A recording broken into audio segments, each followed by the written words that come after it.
पापा try to understand. अभी जब शादी करनी ही नहीं है मुझको तो इन सब बातों का क्या फ़ायदा। प्रिया बेटा, तुम जैसा चाहोगी वैसा ही होगा। अगर तुम इस रिश्ते के लिए एग्री हो तो हम शादी तुम्हारे एमबीए कंप्लीट होने के बाद कर देंगे। मेरे ख्याल से वो भी तैयार हो जाएंगे इस चीज़ के लिए। अदरवाइज़ कोई बात नहीं। और हाँ, अगर तुमको कोई और भी पसंद हो तो बेझिझक बता दो। मुझे बस तुम्हारी खुशी चाहिए। उफ, ये कहाँ फंस गई। बेचारी प्रिया इस अचानक से आई परेशानी से झल्ला उठी थी। अब इस टॉपिक पर लगाम लगाने का उसको बस एक ही तरीका नज़र आया। यस डैड, मुझे पसंद है कोई, बट प्लीज़ अब इससे आगे कुछ भी मत पूछना। सही टाइम आने पर मैं खुद ही बता दूंगी। ओके माय चाइल्ड, तुम्हारी खुशी से बढ़कर कुछ नहीं। तो इस तरह से प्रिया ने एक झूठ बोलकर अचानक आई मुसीबत से खुद का पीछा छुड़ा लिया था। प्रिया के डैड ने मिस्टर चक्रवर्ती को इस रिश्ते के लिए स्पष्ट रूप से मना कर दिया था। मिस्टर चक्रवर्ती एक प्रतिष्ठित बिजनेसमैन थे। बेटे के कारण उनकी प्रतिष्ठा को ठेस न पहुंचे, इस वजह से उन्होंने सम्राट को प्रिया की लाइफ में ज़रा भी इंटरफेयर न करने की सख्त हिदायत दी थी। परिणाम स्वरूप अब सम्राट के इश्क का भूत भी उतर गया था। मगर उस एक झूठ की वजह से उसके लिए एक नई मुसीबत खड़ी हो गई थी। प्रिया की मोम को तो इस वाक्य के बारे में कानो कान कोई खबर नहीं थी, पर हर दूसरे दिन प्रिया के डैड उसके पास आते और बड़े प्यार से पूछते, बेटा अब तो बता दो ना अपने डैड को, कौन है वो लड़का। बेचारी चटकनी कैरियर संवारने में लगी एक घनघोर सिंगल सिंसियर स्टूडेंट आखिर क्या जवाब देती अपने डैड को। टाल मटोल करके टालती रही। जब प्रिया ने यह बात हम दोस्तों को बताई तो कसम से हंस हंस कर मेरी तो हालत खराब हो गई। चटकनी कहाँ से लाएगी तू नकली बॉयफ्रेंड, सौम्या ने मज़े लेते हुए कहा। मेरी छोड़, अगर तू मेरी जगह होती तो क्या करती, प्रिया ने उल्टा सवाल उसी पर दाग दिया। थोड़ी देर सोचने के बाद सौम्या ने जवाब दिया, ढूंढ लेती किसी शरीफ लड़के को रियलिटी में ही, कम से कम सम्राट जैसे लोफर से पीछा तो छूटता और डेढ़ से कहा झूठ भी सच साबित हो जाता। अच्छा कुछ भी, एकदम से ऐसे ही ढूंढ लेती किसी भी एरे गेरे को यूं ही। प्रिया ने मुंह बनाते हुए तंज कसा। रियली, क्या अनिकेत एरा गेरा लगता है प्रिया तुझे।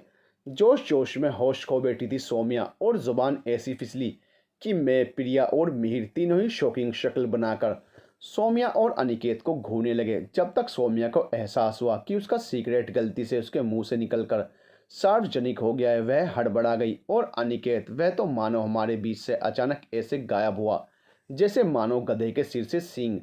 सौम्या, दुष्ट, कब से चल रहा है ये। प्रिया ने अपनी बेस्ट फ्रेंड पर अधिकार जताते हुए सख्त आवाज में सवाल दागा। शब्द बांध तो चल ही चुका था, रहस्य भी उजागर हो ही चुका था। छिपाने से अब क्या फ़ायदा, मजबूरी हो गई थी सच स्वीकार करना। अब बेचारी सौम्या की 6 महीने हो गए, वो हम तुम सबको बताने ही वाले थे। भाई बड़ा तेज हो गया ज़माना। दिन भर साथ रहने के बाद भी हम तीनों को कानो कान खबर भी नहीं हुई। मान गए तुम दोनों को। मिहिर ने सौम्या के इस लव की सीक्रेटनेस पर तंज कसा। क्या इरादा है अब, मैंने सौम्या का फ्यूचर प्लान जानना चाहा, पर जवाब सौम्या के स्थान पर कहीं और से आया। ठीक पीछे से अनिकेत किसी तरह हिम्मत जुटाकर वापस लौट आया था। एक बार कैंपस सिलेक्शन हो जाए हम दोनों का, फिर डायरेक्ट अपने घर वालों से बात करेंगे शादी के लिए। फैमिलीज मान गई तो ठीक, नहीं तो क्या, प्रिया ने प्रतिक्रिया की। नहीं तो फुर, अनिकेत ने हाथों के इशारे से हवाई जहाज उड़ाते हुए बड़े कॉन्फिडेंस से कहा, जिसे सुनकर हम सब आश्चर्यचकित हो गए और सौम्या शर्मा गई। सच में हमारे ही सिरहाने पर एक प्रेम कहानी पनप चुकी थी और हमें कानो कान खबर तक नहीं थी। खैर, हमारे ग्रुप के ही दो लोग आपस में ही फ्यूचर प्लानिंग का डिसीजन ले रहे थे। इससे बड़ी खुशी की बात हमारे लिए और क्या हो सकती थी। कुछ दिन बाद मैं लाइब्रेरी में बैठा पढ़ रहा था, तभी प्रिया भी अपनी बुक्स लेकर साथ आ जाती है। फाइनल ईयर के एग्ज़ाम्स में बस कुछ ही दिन बाकी थे। प्रिया, क्या सोचा फ्यूचर का। मैं क्या सोचूंगा, सिंगल ही हूं ना मैं तो, जॉब के बाद ही देखूंगा वो सब तो। प्रिया, अरे बुद्धू, मैं करियर के बारे में पूछ रही हूँ। एमबीए करना है आगे या जॉब। करना तो एमबीए ही चाहता था, पर उसके लिए फाइनेंशियली स्ट्रांग होना ज़रूरी है। हर बार तो स्कॉलरशिप नहीं मिल सकती ना। Next week campus placement cell लग रही है कॉलेज में, जिसमें कई मल्टीनेशनल कंपनीज पार्टिसिपेट कर रही हैं। इसलिए पहले कैंपस सिलेक्शन लूँगा, कुछ टाइम जॉब करके सेल्फ डिपेंडेंट बनूंगा, फिर एमबीए करूँगा। और तुम। मेरा क्या, पहले एमबीए करूँगी, उसके बाद बिजनेस ऑलरेडी है ही पापा का, तो उनकी हेल्प करूँगी मैं। ओ गुड। वैसे एक सवाल का जवाब दो, तुम्हें तुम्हारे बात सबसे ज़्यादा कौन समझता है। थोड़ी देर सोचने के बाद मैंने जवाब दिया, ऑफ कोर्स तुम।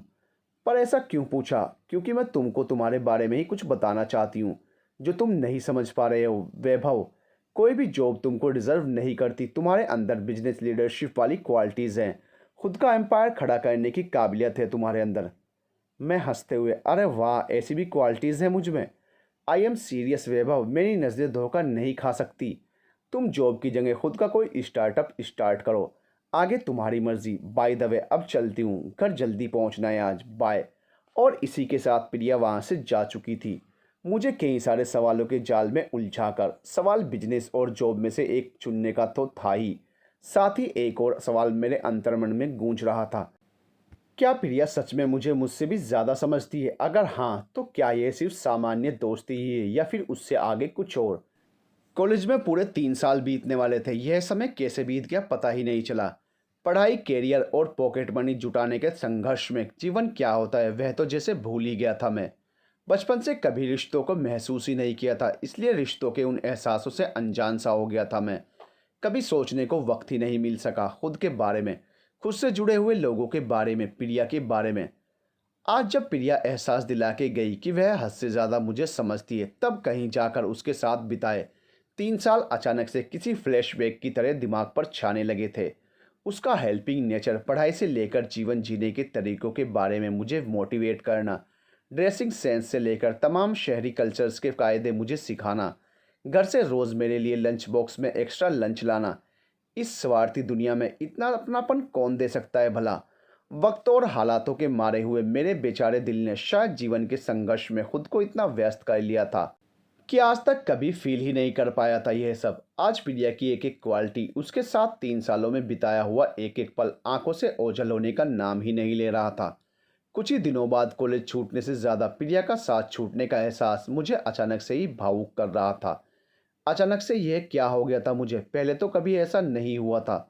कुछ भी समझ नहीं आ रहा था मुझे। कहीं ये प्यार तो नहीं? Yes, I am in love. इस एक छिपी हुई फीलिंग को दिल के किसी कोने से निकलकर आने में काफ़ी वक्त लगा, पर जब यह निकलकर बाहर आई तो मानो मेरी दुनिया ही बदलने लगी। मेरे सोचने का अंदाज, मेरी फीलिंग्स, हर तरफ एक नयापन था। सब तरफ से बस एक ही नाम कानों में गूंजता हुआ महसूस हो रहा था, प्रिया। कॉलेज में कैंपस प्लेसमेंट सेल का आयोजन किया जा रहा था। प्रिया को छोड़कर हम चारों दोस्तों का अच्छी मल्टीनेशनल कंपनीज में सिलेक्शन हो गया। प्रिया को एमबीए करना था, इसलिए उसने कैंपस में पार्टिसिपेट नहीं किया था। हम सब खुश थे सिवाय मेरे। अच्छा खासा पैकेज मिलने के बावजूद भी मैं काफ़ी असमंजस में था। कारण थी प्रिया, उसका भरोसा, उसकी समझ। 3 सालों में मैं उसको इतना तो समझ ही चुका था कि वह ऐसे ही कुछ भी नहीं बोलती। उसका सेंस ऑफ ह्यूमर गजब का था, और साथ में उसकी डिसीजंस मेकिंग भी। हमारे ज्वाइनिंग लेटर्स हम सभी को अलॉट हो चुके थे। फाइनल एग्ज़ाम के रिजल्ट के बाद ज्वाइन करना था। मेरी जॉब लोकेशन मुंबई अलॉट हुई थी, और फिर धीरे धीरे एग्ज़ाम शुरू हो गए। हम सब अच्छी परसेंटेज की होड़ में जी तोड़ मेहनत में जुट गए। उस दिन लास्ट एग्ज़ाम था। सुबह हम पांचों फ्रेंड्स ने एक दूसरे को एग्ज़ाम के लिए बेस्ट ऑफ लक बोला, और एग्ज़ाम के बाद कॉलेज कैंटीन में मिलने के लिए प्रॉमिस के साथ ही हम सब अपने अपने एग्ज़ाम रूम में एंटर हो गए। और फिर लास्ट एग्ज़ाम भी फिनिश हो चुका था। हम सब कॉलेज कैंटीन में एक साथ बैठे कुल्हड़ वाली चाय के साथ समोसे का आनंद ले रहे थे। चेहरे पर ज़बरदस्ती झूठी हंसी लाने की कोशिश में जुटी प्रिया का असल उदास चेहरा मैं उसकी आंखों में झांक कर भली भांति पढ़ पा रहा था। अनिकेत, सौम्या और मिहिर की बातें मुझ पर प्रभाव नहीं डाल पा रही थी।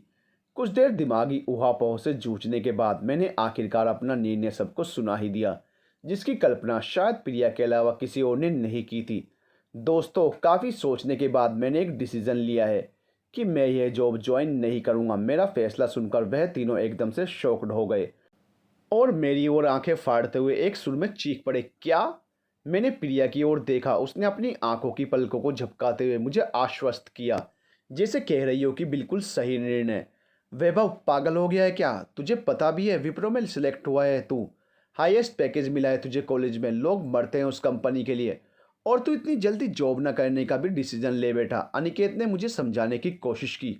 हाँ यार वैभव, बहुत ही गलत डिसीजन है तुम्हारा। अगर ये जॉब ज्वाइन नहीं करना तो देखियो पछताओगे तुम। यार चटकनी, समझाओ ना इसे। सौम्या ने भी अपना मत रखते हुए प्रिया को वैभव को समझाने का इशारा करते हुए कहा। बदले में प्रिया मुस्कुराई और बोली, वैभव ने एकदम सही डिसीजन लिया है। मैं तो कहती हूँ हम सब मिलकर अपना कोई बिजनेस स्टार्ट करते हैं, देखना हम सब सक्सेस होंगे उसमें। यह सब देख सुनकर अनिकेत का पारा हाई होने लगा था। वह बुरी तरह भड़क पड़ा था मुझ पर। यार तुम दोनों के दोनों पागल हो गए हो लगता है, सरासर आत्महत्या कर रहे हो यार। वैभव प्रिया तो ऑलरेडी अरबपति है, उसे कहा नीड जॉब की। पर तुम भूल गए हो क्या अपने हालात? लगता है दिमाग ठिकाने नहीं तुम्हारा। खुद तो डूबोगे ही, हमें भी साथ में डुबाओगे। जा रहे हैं हम, जब ठोकर लगेगी तब खुलेगी बुद्धि। बाय। मेरे निर्णय से खफा सोमिया और अनिकेत जाते जाते मीर को भी अपने साथ खींच ले गए और एक बार फिर कैंटीन की उस टेबल पर बैठे रह गए हम दोनों, मैं और प्रिया। प्रिया के साथ बात करना, उससे मिलना पहले काफ़ी सामान्य सा लगता था, और अब पिछले कुछ दिनों से जब से दिल में उसके प्यार का अंकुर फूटा था, ये मुलाकात बातचीत काफ़ी स्पेशल सी लगने लगी थी। पर कैसे भी मैं खुद पर लगाम लगा के इस प्यार के अंकुर की विशाल पेड़ में परिवर्तित होने से खुद को रोकने का पूरा प्रयास करने में जुटा था, क्योंकि मुझे पता था कि मुझ जैसे गरीब अनाथ की तुलना प्रिया जैसी एक अरबपति बिजनेस टाइकून की बेटी से नहीं की जा सकती थी। पर हमारा जो दिल होता है वह कमबख्त पता नहीं कैसे इन सब बंधनों से मुक्त होता है। उसमें दिमाग नहीं होता ना, इसलिए बस जो उसे अच्छा लगता है उसी में शिद्दत से जुट जाता है। क्या सोचा है अब? सामने बैठी प्रिया के उस सवाल ने मुझे उसी के ख्वाबों से बाहर निकाला। अभी तो बस यही सोच पाया हूँ कि जॉब नहीं, अपना ही कुछ करूँगा। पर कैसे और क्या करना है यह सब नहीं सोच पाया। प्रिया, सबसे पहले तो यह सोचना ज़रूरी है कि करना क्या है। कैसे करना है यह बाद में सोचेंगे, पर समस्याएं बहुत हैं। बिना इन्वेस्टमेंट के कोई बिजनेस स्टार्ट नहीं किया जा सकता, और इन्वेस्टमेंट के नाम पर मेरे पास कुछ भी नहीं है। और फिर अकेले बिजनेस स्टार्ट करना काफ़ी चैलेंजिंग होगा। ये तुमसे किसने कहा कि तुम अकेले कर रहे हो स्टार्ट? मैं भी पार्टनर उस बिजनेस में, समझे? हम दोनों मिलकर कुछ स्टार्ट करेंगे। मैं भी अपनी खुद की एक अलग पहचान बनाना चाहती हूँ, डैड की हेल्प लिए बिना। और हाँ, कुछ पॉकेट मनी और दूसरे सेस्ट हैं मेरे पास, जिनसे हम शुरुआत कर सकते हैं। बिजनेस क्या करना है यह तय किए बिना ही प्रिया मेरी बिजनेस पार्टनर बन चुकी थी, और उसके साथ होने के एहसास मात्र से ही मेरी उम्मीदों को माने पंख लग गए थे। काफ़ी पॉजिटिव फील कर रहा था मैं। सच में मुझ जैसे अंधेरों में डूबे इंसान को उजाले के समंदर में लाने के लिए हर कोशिश कर रही थी वह।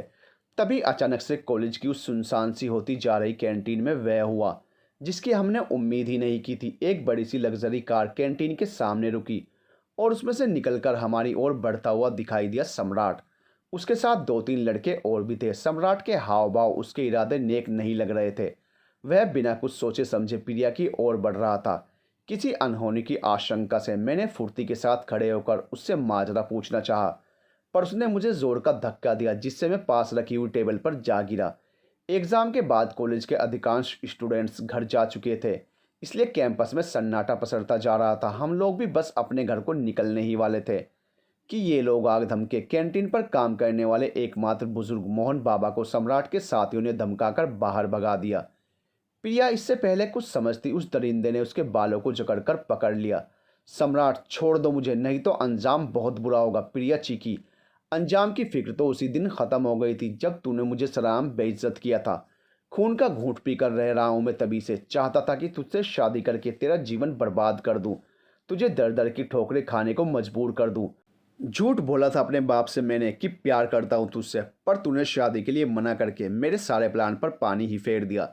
अब देख मैं क्या करता हूँ। बहुत घमंड है ना तुझे अपने खूबसूरत चेहरे पर, अपने कैरेक्टर पर। आज इस चेहरे को मैं ऐसा बना दूंगा कि तू आईने में भी खुद को देखकर डर जाए। तेजाब से जलाकर नष्ट कर दूंगा तेरे घमंड को आज मैं। वहशियत की हदें पार करते हुए सम्राट ने अपने कपड़ों में छिपी हुई तेजाब से लबालब भरी बोतल को बाहर निकालते हुए प्रिया के सामने अपने खतरनाक इरादे बयान कर डाले। उफ, सच में दरिंदा था सम्राट तो। एक बार प्रिया की किस्मत ने सही साथ दिया था उसका, जो उसके शादी रूपी जाल में फंसने से बच गई। पर इस बार वह उस हैवान के हाथों से खुद को छुटाने के लिए झटपटा रही थी। ऐसा लग रहा था जैसे सम्राट के दिमाग में किसी शैतान का वास हो गया हो। बोतल का ढक्कन खोलकर वह जैसे ही प्रिया के चेहरे पर तेजाब फेंकने आगे बढ़ा, अचानक से मुझे पता नहीं क्या हुआ, मैं जोर से चीख पड़ा। डरी सहमी सी प्रिया की हालत देखकर मेरा दिलो दिमाग गुस्से से कांपने लगा। शायद उस दिन पहली बार किसी पर क्रोध आया था मुझे, और उस क्रोध को निकालने का अवसर भी। इससे पहले कोई कुछ समझता, मैं एक झटके से उठ खड़ा हुआ और टेबल पर रखी कोल्ड ड्रिंक की उस बोतल को पूरी ताकत से सम्राट के सिर पर दे मारा। बोतल चकनाचूर हो चुकी थी, और साथ में चकनाचूर हो गया था प्रिया को नुकसान पहुंचाने का सम्राट का वहशी इरादा भी। अचानक हुए इस हमले से सम्राट विचलित हो गया। उसके हाथ से तेजाब की वह बोतल छिटक कर नीचे जा गिरी। उसके सिर से खून की धार फूट चुकी थी। एक हाथ से अपने सिर को पकड़कर वह मेरी ओर मुड़ा तो था, पर अत्यधिक पीड़ा के कारण वहीं जमीन पर घुटनों के बल बैठ गया। सम्राट के तीनों साथी मुझे मारने के लिए मेरी ओर दौड़े, पर किसी तरह का जुनून मुझ पर हावी हो चुका था। मेरे सिर पर खून सवार था। गुस्से से मेरी आंखें लाल सुर्ख हो चुकी थी। मेरे हाथ में उस फूटी हुई कोल्ड ड्रिंक की बोतल का नुकीला हिस्सा अब भी मौजूद था। आओ सालो, माँ का दूध पिया है तो आगे बढ़कर दिखाओ, तीनों को काट डालूंगा। मेरी उस ललकार से मेरे सीने की धड़कती आग का अंदाजा आसानी से लगाया जा सकता था। मेरा यह अवतार देखकर वो तीनों सहम कर अचानक से वहीं ठिठक गए और दूर से ही चिल्लाए, वैभव, तुम क्यों उस लड़की के लिए हमसे दुश्मनी मोल ले रहे हो? क्या लगती है वो तुम्हारी? मेरी जुबान से मेरे शरीर, मेरे गुस्से और मेरे दिल दिमाग पर शायद मेरा नियंत्रण नहीं रहा था इस समय। प्रिया को उस हाल में देखकर आपा खो चुका था मैं। कड़कती आवाज के साथ मैंने जवाब दिया,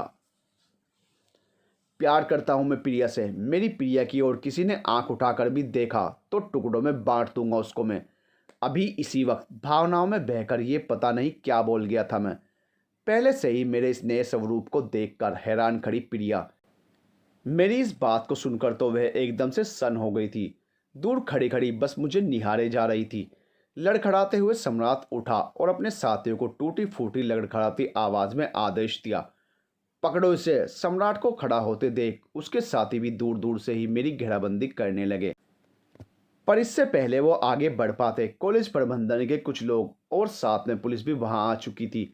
साथ में मिहिर भी सामने खड़ा था। दरअसल कैंटीन के उन मोहन बाबा के पास मिहिर का मोबाइल नंबर था। उन्हीं ने कॉल करके मिहिर को इस घटना की जानकारी दी और मिहिर ने कॉलेज के डायरेक्टर को कॉल किया और कॉलेज से कुछ दूर खड़े पुलिस के पीआरवी वाहन में मौजूद पुलिसकर्मियों को घटना के बारे में बताकर साथ ले आया।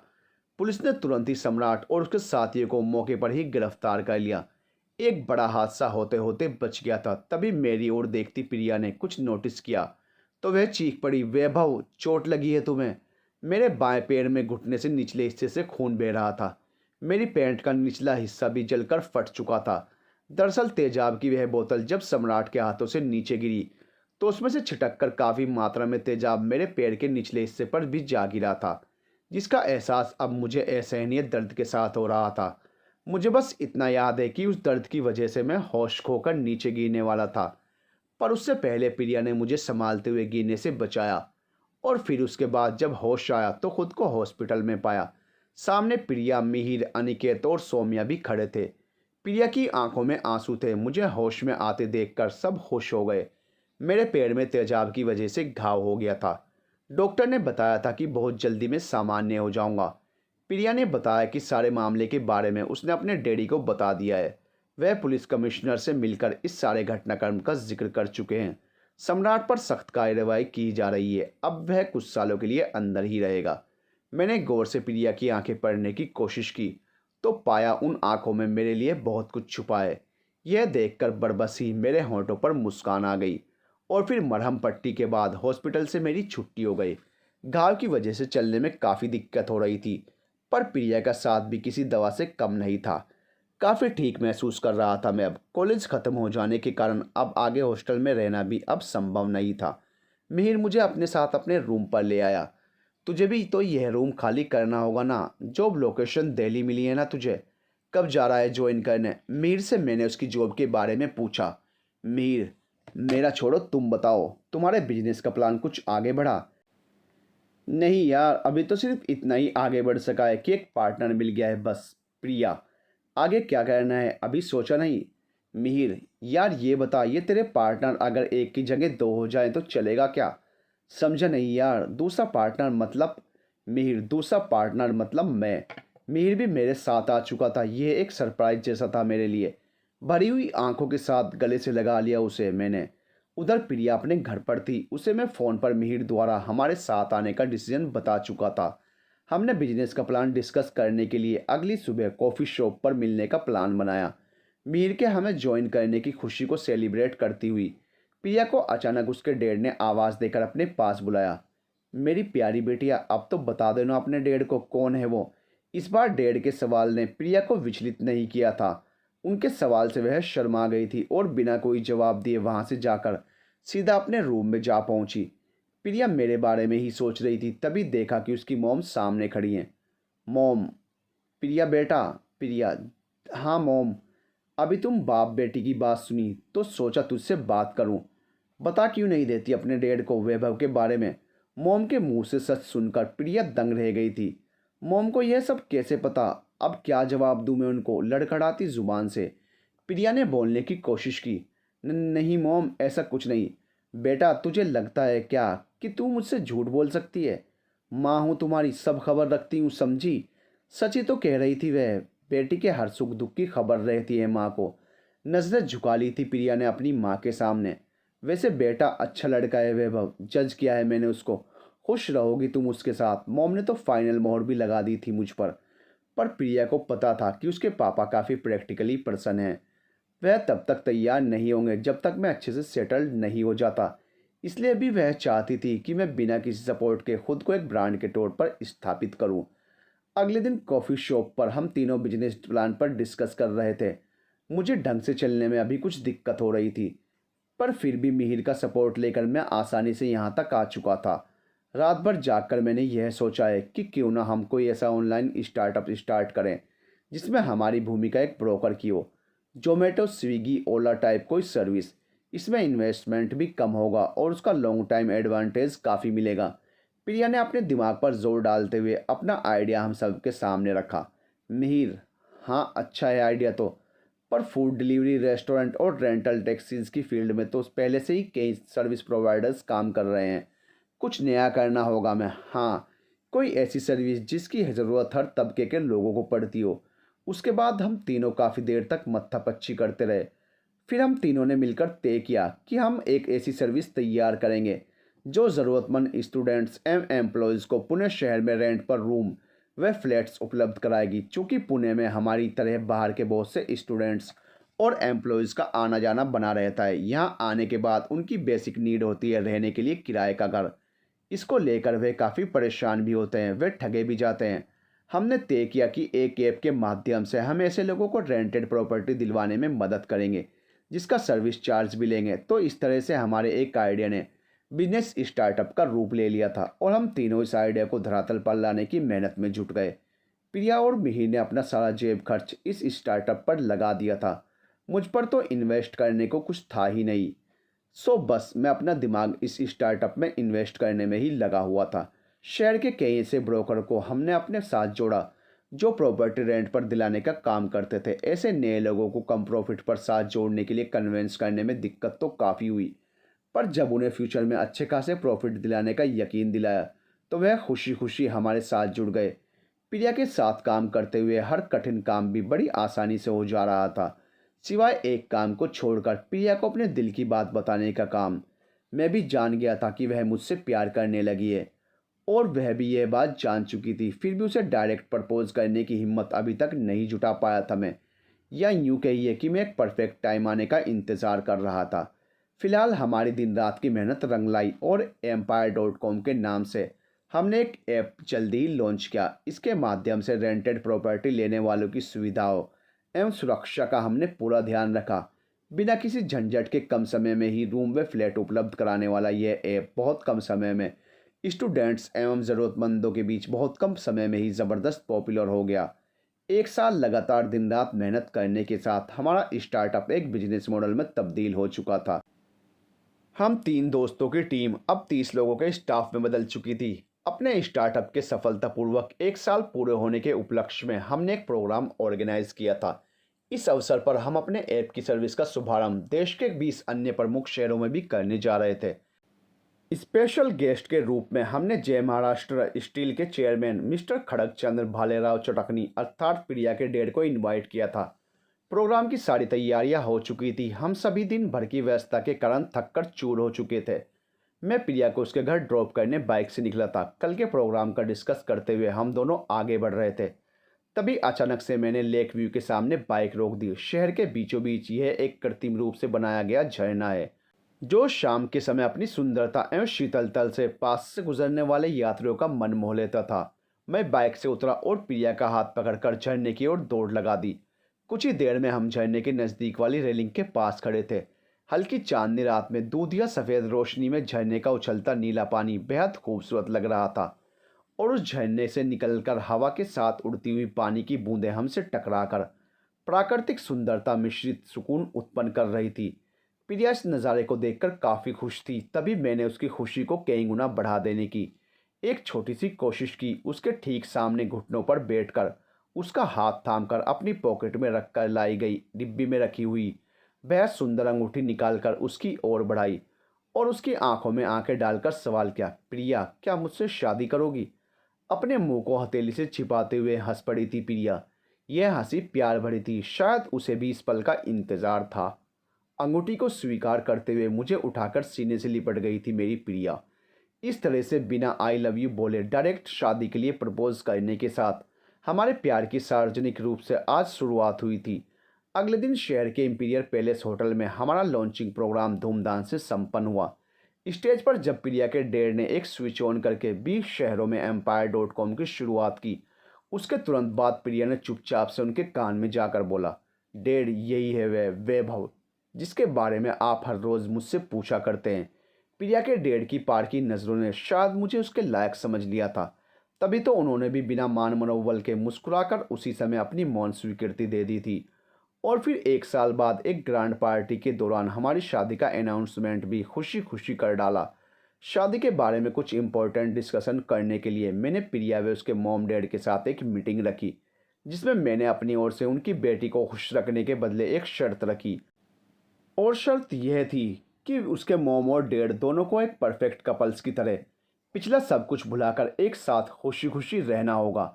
मामला काफ़ी मुश्किल था, पर बेटी और दामाद दोनों को मिली जुली डिमांड को आखिर कैसे रिजेक्ट कर सकते थे। वह दोनों आपस में बातें हुई, गिले शिकवे हुए, शिकायतें दूर हुई और फिर उन दोनों के भी दिल के सारे मेल दूर हो गए।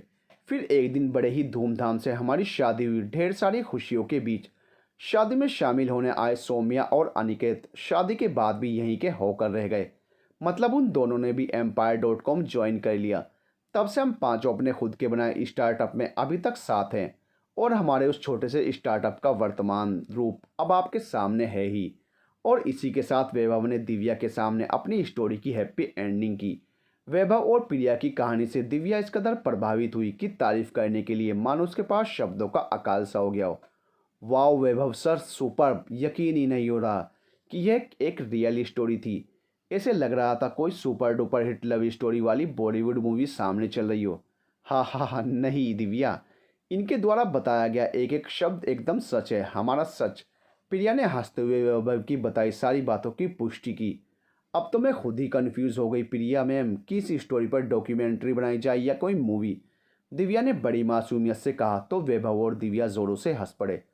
ओके दिव्या, अब मुझे जाना है, नहीं तो क्लाइंट भाग जाएंगे मेरे, सुबह से वेट कर रहे हैं। वैभव ने अपनी मजबूरी दिव्या को बताकर घर से निकलने की तैयारी कर ली थी, मगर उन दोनों के लव के प्रति ख़त्म होने का नाम ही नहीं ले रहा था। ओके सर, आप जाइए, पर जाते जाते प्रिया मैम के बारे में, इनके प्यार के बारे में कुछ वर्ड्स तो बोलते जाइए। वैभव प्रिया की प्रेम कहानी जानकर शायद दिव्या हड़बड़ी में जर्नलिज्म भूलकर लव एक्सपर्ट बनने की कोशिश करने लगी थी, पर जाते जाते वैभव ने दिव्या की यह इच्छा भी पूरी कर दी। उसने प्रिया की ओर मुस्कुराकर देखा और कुछ पंक्तियां पढ़ डाली। बिना तेरे हर खुशी अधूरी है, कैसे कहूँ तू मेरे लिए कितना ज़रूरी है।